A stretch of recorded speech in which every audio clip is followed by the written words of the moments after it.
수학화란 현상을 수학자의 필요에 맞게 적절히 손질하여 새로운 것, 즉 본질로 조직하는, 본질이라는 결과물을 만드는 조직화 활동이다. 화라는 단어가 되게 신기하죠. 화, 명제화, 개념화, 알고리즘화, 조직화, 수학화. 무슨 말이에요? 결론은 수학이죠. 하지만 결론까지 가는 과정들에 의해서 수학은 얻어졌다. 이렇게 보는 거예요. 그 과정이 바로 현상에서 그러한 본질을 재발명하는 이러한 전체 흐름을 다 말하는 거죠. 여하튼 본질로 정리하는 것을 조직화 활동이며 수학과 과정은 이러한 현상과 본질의 교대작용에서 수준 상승이 이루어지는 불효속적 과정이다. 이때 현상이란 현실적인 경험일 수도 있고 수학적인 경험일 수도 있다. 맞아요. 바로 이게 이 단어예요. 내가 가진 현상이 현실이다. 진짜 현실, 실세계. 그러면은 수평적 수학화라는 단어를 쓰고요. 내가 가진 현상이 수학이다. 그러면 수직적 수학화라는 단어를 써요. 그런데 사실 제가 지금 살짝 읽고 뛰어넘었는데 계속 뭐라고 그러죠? 현상과 본질의 교대작용. 이게 무슨 말일까요? 네, 이후에 나오지만 이 수준 이론을 설명할 때 다시 한번 나옵니다. 어떠한 학생에게 이런 현상을 줘요. 그랬는데 이 현상을 통해서 평행사변형이라는 본질을 학생이 재발명했어요. 그러면 끝이 아니라 이 평행사변형이 다시 뭐가 된다? 현상이 되는 거죠. 그리고 여기에서 교사가 또 그럼 이거에서만 이렇게 됐지? 하다 보면은 또 다른 본질로서 직사각형 이런 식으로 또 얻게 되는 거예요. 이런 직사각형은 다시 현상이 돼서 또 다른 정사각형 이런 식으로 계속 수준이 올라간다는 뜻이에요. 그럴 때 내가 실세계에서 이렇게 평행사변형을 재발명하도록 수업을 했다. 그러면은 진짜 현실에서 지식을 스스로 재발명하게 했으니까 수평적 수학화.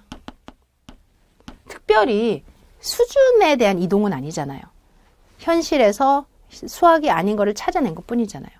그런데 평행사변형에서 직사각형으로 이거는 뭔가 이전과 이후에 약간의 수학적 갭이 좀 있죠. 그럼 얘를 수평적 수학화. 구별하는 거예요. 따라서 우리가 현실과 결부된 수학이라는 단어 안에 그 현실이 진짜 아이들의 실세계적인 현실이면 수평적 수학화, 그 아이들의 수학적 지식에서부터의 현실이면 수직적 수학화. 어이구, 수직적 수학화. 둘 다 수평적 수학화로 썼네. 죄송합니다. 다시.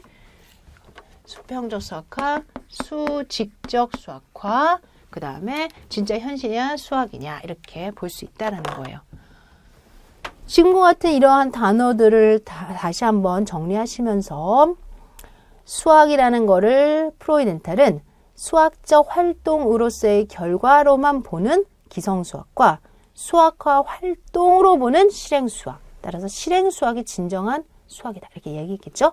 트래퍼스는 수학화 활동이라는 부분을 크게 두 가지로 보면서 수평적, 수학, 수직적이 서로 왔다 갔다 한다. 뭐 그럴 수 있어요. 단 수평적 수학화는 현실이라는 상황 안에서 수학적이라는 처리가 가능하도록 바꾸는 거. 그러니까는 현실 화살표 수학 이렇게 되는 거고요. 수직적 수학화는 수학이라는 것이 좀 더 세련된 수학으로. 그래서 내가 둘을 더하면 자리가 바뀌어요 라는 거를 알고 있는 수학에서 이걸 교환법칙 이렇게 올리는 그런 수학을 수직적 수학이라고 해요. 네, 그래서 전자는 현실로부터 좀 더 체계적인 세계에서 현실적인 것으로 체험된 세계에서 좀 더 추상화된 기호의 세계로 이행되는 거. 후자는 추상화된 기호의 세계에서 기호들이 계속 형성되고 이해되고 반성되는 것으로 올라가는 거. 뭐 절대적인 건 아니에요. 하지만 우리가 뭘 생각해야 된다? 세상에 살면서 정말 수학이 아닌 거에서 수학으로 오는 수평적 수학화도 많고 수학에서 수학으로 가는 수직적 수학화도 많다. 이렇게 보시는 거죠. 대표적으로 수학화 예를 들어봅시다. 공간의 여러 가지 형상을 도형으로 보는 거.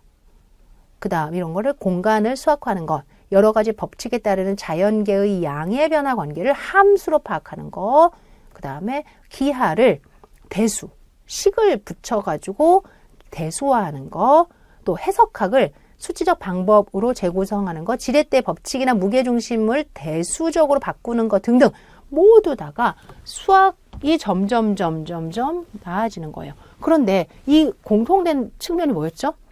뭐가 가고 근데 그 뭐가라는 게 학생의 수준이면 그것이 진정한 수학적 성장이다. 그게 바로 직관주의에서 말하는 방법과 똑같은 거예요.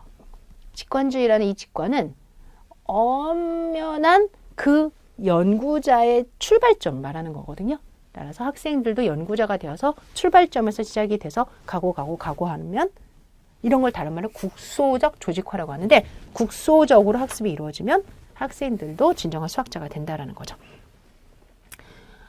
오른쪽 페이지 347페이지로 갑니다. 학교 수학에서 수학화를 주장하게 된 것은 수학의 연역적인 체계만을 중시하는 현대화 운동에 대한 비판.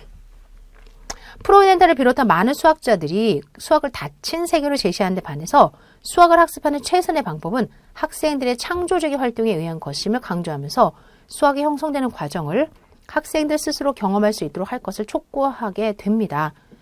이러한 관점은 수학을 완성된 지식 체계로 보아온 전통적인 수학 인식론에서 수학을 인간의 활동으로 보는 수학 인식론으로서의 인식론 자체에 대한 변화, 수학을 인간의 활동이라고 할 때 활동을 배우는 최선의 방법은 뭐다?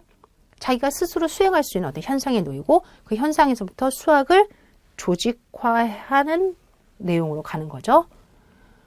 이와 같이 인간 활동으로서의 수학을 우리 실행수학이라고 그러죠. 프로이덴탈은. 근데 폴리아는 발생 상태로서의 수학, 라카토스는 비형식적 수학 이렇게 이야기합니다. 그런데 최근에는 단지 수학을 기성산물인 양 완성된 지식의 완성체, 형식적 체계로 인식되어 왔다는 거. 그러니까 아이들이 배울 필요가 없는 거를 왜 배워요? 라고 하는 거죠. 이제 수학자들의 창조적 활동뿐 아니라 다른 사람의 수학적 사고를 이해하기 위해서는 인간의 활동이 필수적이라는 걸 간과하면 안 됩니다. 그리고 수학의 역사적 개인적인 발생 메커니즘도 잘 따라야 된다. 그래서 여기서 간과한 것이며 부합되지 않은 것이 이렇게 이야기하는 거죠.